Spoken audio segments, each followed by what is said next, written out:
What's going on, YouTube? This is Jamil here. Been a while. I've also been working a lot more because my bills went up by $300. But anyway, I'm just gonna have some replays going on in the background while I discuss a few things. First being, the regional is going on in Fort Worth in 3 days, which is literally my birthday on the 15th. And what I expect from it, what I maybe want to take with me, and talk about post-Maximum Crisis when everything gets going, and maybe a little bit of link format after. But anyway, getting started, first I want to say I either want to play the Fire Cosmo OTK, that's what I'm calling it now. I either want to play that, or I want to play this like super stun Metal Foes deck. There's just like this really good stun Metal Foes deck that I build. But again, the problem with Metal Foes is it's too susceptible to things like Solemn Strike, Dimensional Barrier kills it. Paleozoics are now more prominent than ever, so that's another problem. But if I can go first, then it's not a problem. But if I don't go first, and let's say Imperial Order gets flipped over and I don't have the MST, I lose. That's the other downside of Metal Foes is Imperial Order. It just got legal, which means you're probably going to use. I mean, it's a one of, so people can easily just fit it into a deck. But if they're comboing that with multiple anti-spells, that's a problem, and that'd be a very, very big hindrance. But again, I do want to play Fire Cosmo OTK, but there is a couple of problems with that deck as well. One, of course, being the Infernoid matchup. If you're going against Infernoids, they want you to go first so they can thin out the deck, and that's not very good in for you because A, the deck wants to go second. You need that extra draw. And if you pass, you're going to get OTK'd by the Infernoid player. And yeah, it's just, you're going to get some L's for that regional. So it's like, I got Metal Foes, I got the Cosmo Fire King, or True King, whatevs. I also have, ABC is a thing. No, it's not a thing anymore, because D-Bear is still at 3. Imperial Order is legal. I also just contemplate on just playing a deck that I just like to play, something I enjoy. Maybe, Mega Fanabeast I haven't played in so long, and same thing with Lightsworn. But I just got the Future Fusion, so I really want to play Chaos Dragons. I want to play some lawn mowing Chaos Dragons. But one, I don't have any lawn mowings, and I would need 3, and that thing is $20 a piece at the very least if you're really being cheap about it.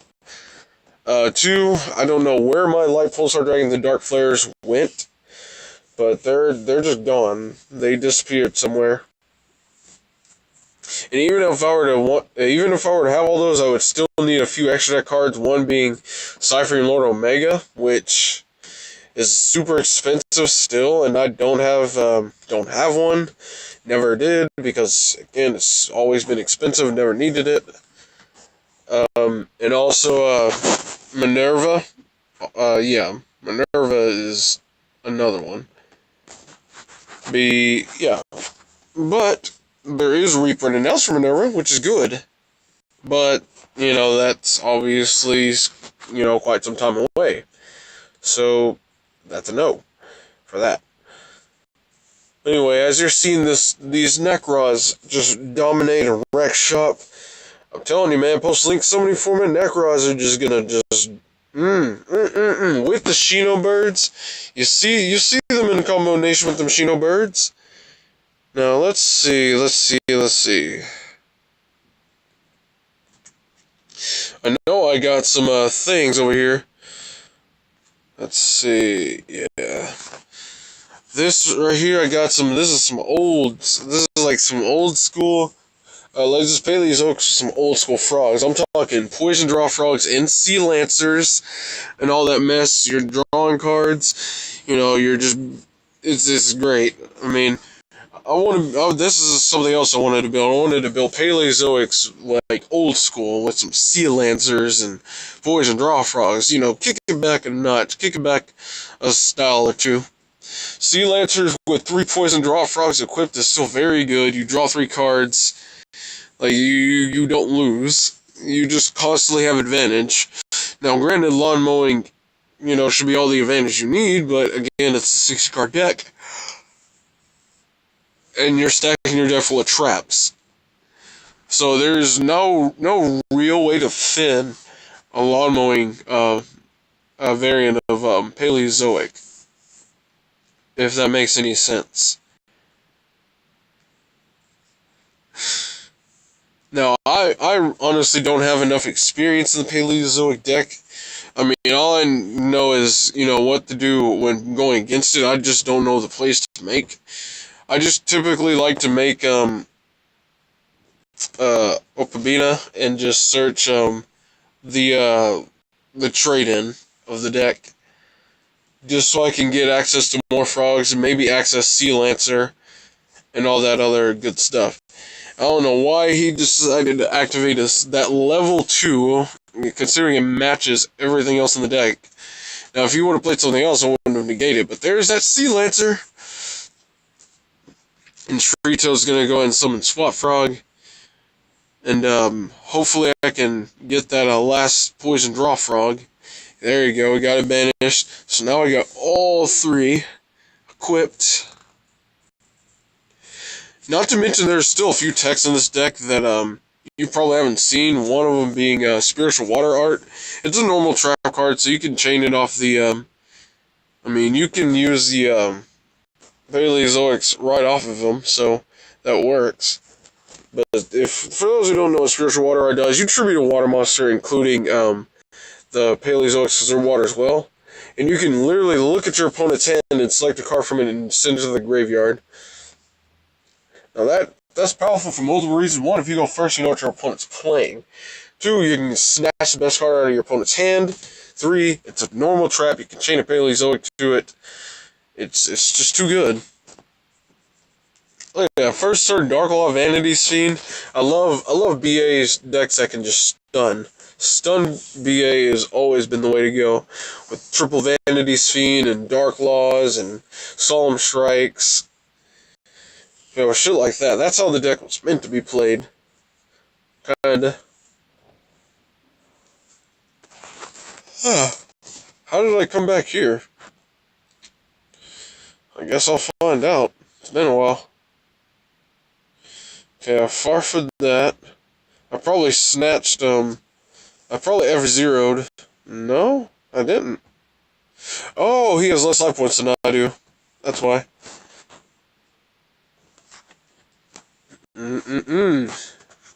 More stun BA. And of course, I always happen to go against Dark Magician. I fucking hate that deck. That deck is so stupid. I fucking hate Dark Magician. And all their Magician's Navigations and Dark Magic Circles. But he warning my Vanity's Fiend, so I'm like, ooh, you did good there. But he didn't know how to tear top of my hand. Look at that, Illusion Magic. Now, I did not know he had Optimize in his hand, so I guess he never really even had the chance to play it. Unsure at this point. Okay, yeah, that was it there. And here's some Mecha Phantom Beasts, my favorite archetype. Well, no, not my favorite archetype, my second favorite archetype. No, my third. It was XYZ Dragon Cannons, then Cyber Dragons, then Mecha Phantom Beasts. I like machines in general. I love machine-based things. Machines have always been the way of the future. This is Metal Foe Mecha Phantom Beast. I mean, I tried a lot of different decks with Metal Foes. And this one is quite interesting, if I do say so myself.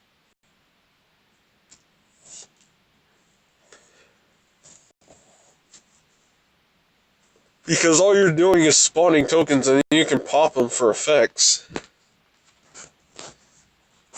And it's actually pretty solid, I'm not gonna lie. Supply Squad, it's okay. You know, there's just a few things that, like, there's just very few chances to actually resolve it, that's all. But anyway, let's talk post, not Raging Tempest, fucking, Maximal Crisis. When Maximal Crisis comes out, I'm going to be playing True King Cosmo. Not the Dinos. Well, for one, the Dino Structure deck won't be out for a little bit. Second, the Cosmos you can go first or second with a Cosmo variant of any deck. They're known to break boards. They still have untargetable ships. And on top of that, True Kings are just in such sync with them, even more than the Dinos. Like, the True Kings themselves just get all their effects off. Especially if you load your deck with nothing but ships, then you're golden. Like, you can go first, and you can set up Cyber Dragon Infinity, and, you know, all that other BS with that, and BFDs. You can set up a very strong board, turn one, or you can go second, and use True Kings and nuke the Cosmos out of hand and start summoning Slip Riders and blowing up back row, and pushing for damage, you know. It's just too good. Like, literally the only way to stop a deck like that is if you have, like, an inherent macro Cosmos already in your deck. Or something to shut down the graveyard that's already in your main deck. Otherwise, you have to wait till game 2, and I already got contingency plans for that, game 2. Now, the thing about Maximum Crisis is a lot of people are going to be playing True Kings as well as I. Maybe not with Cosmos, but they're still going to be playing True Kings, even maybe some True Dracos. And so I'm going to end up steering down BFDs of my own. And so in order to make sure I don't just auto-lose to a BFD if I don't go first, I'm going to have to main, you know, a full set of chalices. I'm going to have those in the main deck. I mean, it's too important, otherwise you're just going to get, again, you're just going to get shut down by BFD for 2 turns, you know, worst case scenario. By then, you're already done. It's too late. Oh man, look at all this. Love how this is going. Oh man, Mega Phantom Beast is still doing something. With all those new cards, just make the deck even more control-based, more better. Carter Demise freaking just gave this deck a huge boost. I don't know what this dude was playing, but I liked this deck. This deck was interesting, to say the least. I might just take a look at it later. Because I saw Xenobirds, I saw Wind Witches. And it's like, ooh, man, what's going on here? You can probably splash a Xenobird engine in anything, because all you need is pre-prep and level 8. I'd say it's probably best suited in Blue Eyes. In a deck like Blue Eyes, where everything's a level 8, Xenobirds would just, ooh, so good. And then you can banish them from the graveyard. And you can probably combo with the Eidolons. Or as some people like to call them, Eidolons. Or Invoked, as for the correct term. But I always say Eidolons, so fuck everybody else. I got off track somewhere. Well, let's see. Yeah, BFDs. You need to have contingency plans for BFDs. You don't want to just auto-lose to it. The new Zodiac card's coming out in there, too. Zodiac has taken a little bit of a nosedive, but of course people are still going to be playing it. People are still playing Paleozoics because Tree Toad is awesome. Totally awesome. Every pun intended. Infernoid. Getting more mill decks, such as Lightsworn, especially since Lightsworn is on the rise. Speaking of which, I need to get my ulti recharges, my ulti JDs, ulti Lilas, secret first charges. I need to get all that. Everything out of gold. Because, well, nah, I don't need to bump up rarities just yet. There's still too many things I need. Now let's talk link summoning format. Uh, well, first off, no. Continue Maximum Crisis. What is there to come from Maximum Crisis? What are we going to expect in terms of a different meta, standpoint, etc.? Well, I know True Kings are going to be a thing if enough people end up looking at Cosmos, then that's quite unfortunate, but it can't be helped. Definitely True Dracos are going to be a thing. I think they're a thing in Performance Pals. I'm not sure, but I haven't really paid too much attention to the True Draco variant. I mean, I know it's good. I know their boss monster is very good, but as long as kaijus exist, I mean, it doesn't matter how awesome a boss monster is, unless it's BFD, to where you can sit there and just detach on standby phase and lock your opponent out anyway. And that's why I stick with the true Kings. True Dracos seem a little bit slower. I might be wrong. There might be something I'm missing, but I haven't played against any True Dracos at all. So, I honestly couldn't tell you. Oh yeah, that's right. Ban list none of that stuff is updated on the this YDO Pro, so unfortunately that's why you're seeing a Kieran, but it is nice to see a Magispector Mega Phantom Beast deck that can do some crazy ass shit. I mean, that looks pretty cool, don't you think? You got Mega Phantom Beast for keeping pressure, and you got all the Magispector stuff to just add for extra defense, extra stun ability. That's fantastic. It says the monster is tributed, Harryard gets to go off and summon another freaking token. Can't even break past my wall. Alright. Let's see. Well, alright. But, with the rise of True Dracos and all, what will we see? Well, let's see. If Magispector, no, not Magispector, Paleozoics, if they're smart enough to have Chalice in the main deck, considering that more people are maining Denkos and all that mess, if they're smart enough to run Forbidden Chalice in multiple copies of it, that could be a deck that could still be very well. It's of course it's still going to be highly competitive, but it could be a pretty good counter to True Kings, True Dracos, whatever you want to call it. Especially if they go first. If they go first, well, I'm sorry. Now, this is what I want to show some people. I want to. There's a bunch of lawn mowing decks out there that we're both playing 60 card decks. And I thought I saw an invoke. Which one is which? Which one is me? I think the Plague Spreader's me. Wait, no, there's a Y-Buster over here. Are we both playing lawn mowing Chaos Dragons? For reals? Okay, no, the guy on the other side, that's my opponent because I don't recall using multiple fleece. So, there's that. And of course, he summons the bitch of the format known as Fairy Tale Snow. That card needs to get gone, seriously. Like, for reals, that card needs to go. Like, the only reason I'm even using it is because it's incredibly good. It's it's probably one of the best cards in the game.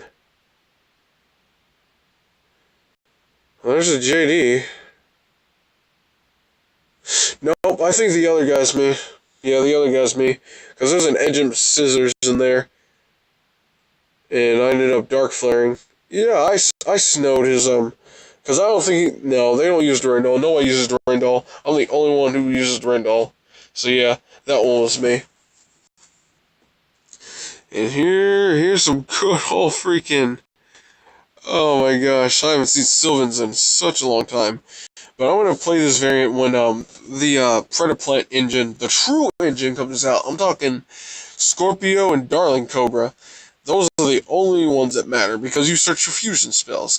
I search Brilliant Fusion 9 times out of 10. If not, Instant Fusion is there. But now we got Future Fusion, so I'm definitely more excited than ever. Look at that. Simple summon of Fairy Tale Snow just made everything better. So in love with all these pluses. Oh man. Ooh. And there's a Fairy Tale Snow in the graveyard. And of course I detached it because I'm going to banish those Eclipse Wyverns. And I banished Alistair. So I can use freaking Invocation from the graveyard to get it to my hand and just get even more advantage. Because Lawn Mowing Chaos Dragons is fucking awesome. That's why. JD nuked the field first off so I can get more mills.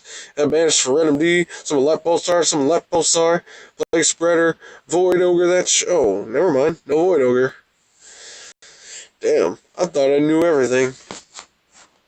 I guess I didn't normal summon. Because if I did, or if I had, I would have probably normal summoned Lumina and discarded to summon Dante, set the Lawn Mowing, and then go to Void Ogre.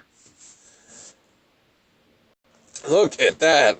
Look at that, man. Ooh, so beautiful. So beautiful.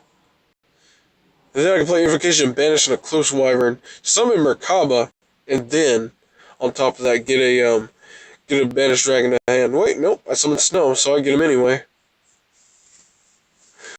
Oh, so beautiful. Look at that. Giant Hand, Minerva, Durandal, Leviar, turn 1, with a red MD, a Judgment Dragon, and an Alistair in hand, just for good measure. I had already activated Invocation, or Eidolon Summoning Magic. That's what I'm going to continue to call it. So, then a Merkaba was going to come out and just totally ruin his day. And then, I had 3 negates. So, Lawn Mowing Chaos Dragons, bro. It's got my vote. Like, Chaos Dragons are just stupid good as long as you can mill enough cards. Thanks to Lawn Mowing, that is now very, very possible. Oh, he totem birded the thing, but oh well. Lawn Mowing's there to save the day. You know what I'm missing? I'm actually missing... I think I need Queen Dragoon. I think Queen Dragoon needs to go in this deck. Yeah, every Chaos Dragon deck I've built, I've had Queen Dragoon. That was what was missing. That was what has been missing from this deck the entire time. I could never put my finger on it, but I was missing Queen Dragoon. Queen Dragoon is just so good. It's just a generic rank 4 that just summons a level 6 or higher dragon from the graveyard for free. Sure, effects are negated, but I'm gonna have a place for the zombie in the grave somehow, and then I'm just gonna use it to sink. Or I'm just gonna banish Red MD. Or I'm just gonna overlay with it and summon Beatrice. Yes, Beatrice is in this deck as well. But, Lawn Mowing Chaos Dragons, though, it's so good. You just blow out your opponent. You just go second, activate Lawn Mowing. Pulsar, Dark Flare, Eclipse Wyvern, Pulsar again, Red MD, Plague Spreader Zombie. I miss everything about this. About Chaos Dragons. I forgot how good it felt to actually play Chaos Dragons. It was like... It's been 3 years since I played this deck. And I feel good just watching. I'm definitely going to get this shit. Especially with the Twilight Sworns and the Punishment Dragon. Oh my god, Chaos Dragon is going to be just... You know what I mean. I'm so fucking excited for Twilight Sworns and for Chaos Dragons to get a buff because Future Fusion came back. Oof. Let's see. Now, this is the deck I would really want to take to regional, but of course, the Predator Plant engine is not out for 1. For 2, I don't own Lawn Mowing, so they're still too expensive for my taste. My bills went up $300. Gotta wait next time. I think I used a Tree Toad in here. I'm not sure.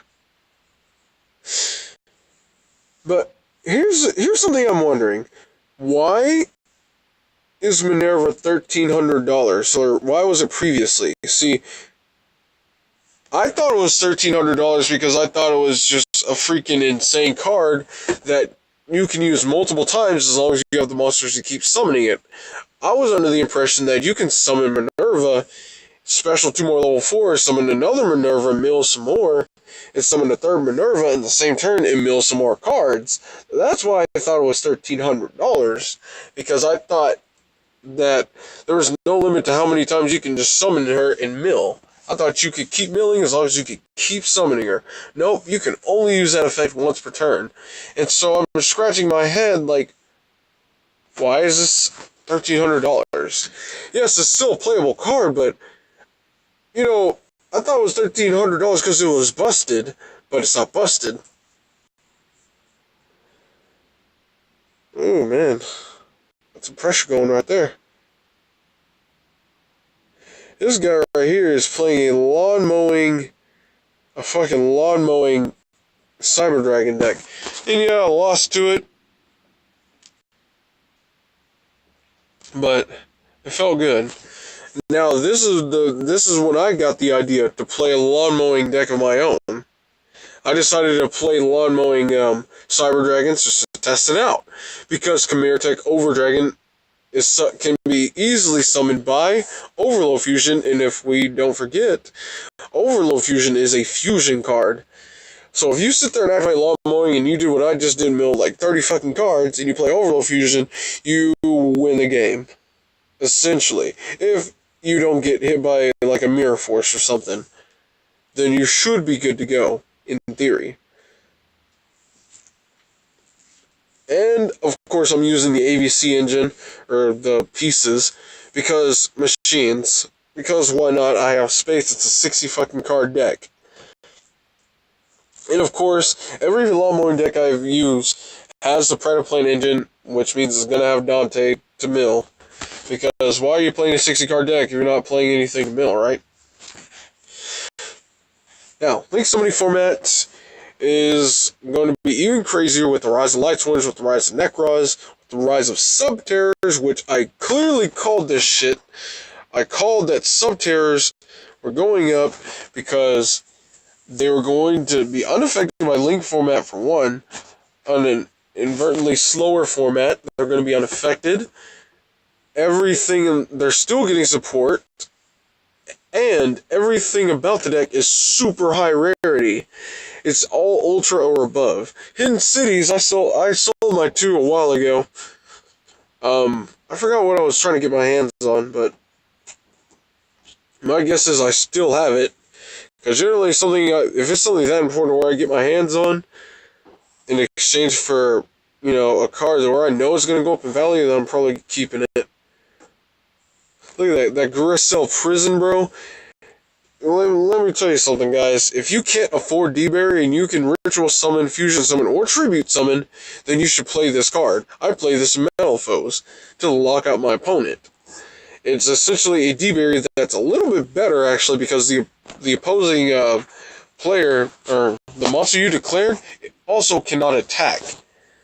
So, there is that deal right there. Now, Subterrors, yes, they're on the rise. Spirals are on the rise. Lightsworn on the rise. Necros on the rise. And for good reason, because nobody, I don't understand why Necros is getting hyped, but yet nobody mentions the Xenobirds with the Necros. I showed you Xenobirds with Necros, and that shit's fucking great. How much time we got on this? Gotta keep up. Look at that, 28 minutes. 28 minutes in, and I'm showing you Magispector. Let's see. I already showed a lot of this stuff. So, let's take a look-see here. This is some Dark Planet shit right here. This is Dark Planet Turbo. I want to play this deck. Gold Sark and Cosmos are just so good, because Strawman is just so good in combination with Gold Sark, and you can just grab it to your hand for free with Town and do whatever. But, however, I don't have a set of Gold Sarks, and I don't have any Dark Planets, and I don't think I can get them within 3 days, because people are buying out Cosmos, because Cosmos are still very, very good. Now, let's see. Let's check that out. No, I don't have any money for Bear. Well, Pot of Desires is actually getting a confirmed reprint in the Megatens, which is awesome. So, I just might be able to play barrier statues. I want to play this deck. I want to play some Fluffle BAs. However, I don't have any more Dantes. I sold my Dantes. I still don't have any Terratops at all. I've never owned a single Terratop, like, ever. Period. This is the deck I'm going to build when True Kings come out at full power. This is True King Cosmo. Now I do need to find space for a third, or for those chalices that I did mention. Now, question of the day, I don't know if I should use Gold Sark in this deck or not. Just for the Cosmo. Let's see, that's Perform Metal Foes. That's, yeah, Sea Lancer, Spiritual Water Art, yeah. That's what I'm talking about. That's some actual Perform Pals. Let's see, this is Greydolls, which is still very good. Because Astronet is awesome, and they're good at stun, so yeah, stun. Okay, I got Blazing Mirror Force, Lost Winds, 3 Supply Squads. I think I could actually play this deck in regionals because it's actually good, but I put in Blazings because I don't own Quakings. Because Quakings are expensive. Alright, let's see. Pure Artifacts is another really good sleeper deck because of this card right here. Balance of Judgment. Now, bear with me here. Artifacts generally like to set all their back row, right? Now, what if your opponent decides to push? Let's say with Zeus, and they got 3 Exceeds, and they got a face-up Barrage, and all this other mess, like a Tanky. That's 5 cards. Now, hypothetically, look, if your opponent controls more cards than the total number of cards in your hand, and your side of the field, draw cards equal to the current card deficit. If you're playing Artifacts, you are always going to control less cards than any other opponent. Doesn't matter what deck they're playing. You will flip this card over, and if you combo that with a card like Malevolent Catastrophe, which I don't really set this unless I have Malevolent Catastrophe down, you're going to get an insane amount of advantage because you're going to chain this. This will be the last chain link to make sure that everything is already in the graveyard before Balance of Judgment resolves, and you're going to draw a bunch of cards, and a bunch of artifacts are going to get hit, and they're all going to trigger, they're all going to summon, and you're just going to have a heyday on your opponent. So, I was thinking about Card of Demise, but, you know, again, I don't, like, Card of Demise is expensive, so, here's the Fire Cosmo. Let's go ahead and update this real quick. Let's take out both of these. And let's put in some Typhoons. Because, ban list. That's why. Oh. Let's go ahead and update this real quick. If I were to play with this deck, which I have a very strong feeling that I'm going to do so, I need a few cards. Let's see.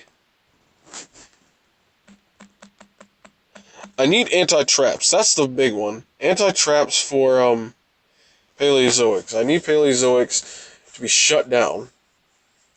But at the same time, I need to banish cards for the Infernoid matchup.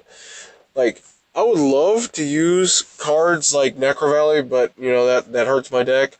Pure Arm Wall hurts my deck.